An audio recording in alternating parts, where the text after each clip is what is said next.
Let's go take a look at this $1.6 million townhouse here in North Vancouver. This 3-bedroom, 4-bathroom townhouse has 1,850 square feet of living space. It also has a good sized kitchen with a large center island, a living room, dining room combo, along with a powder room as you enter the unit. What's really special about this townhouse though is the fact that it comes with 4 floors, bedrooms on the 2nd floor, an entertainment area for your kids at the very top floor, and a basement. Now going up the stairs, let's go take a look at the secondary bedroom, which is the perfect size for your kids.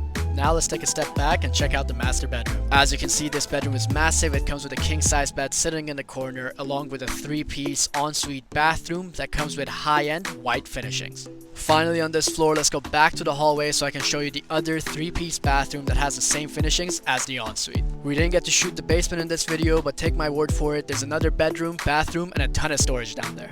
Now the final thing I want to show you is this cozy kids playroom all the way upstairs. If you enjoyed this tour, there's more on my profile, so make sure to check it out.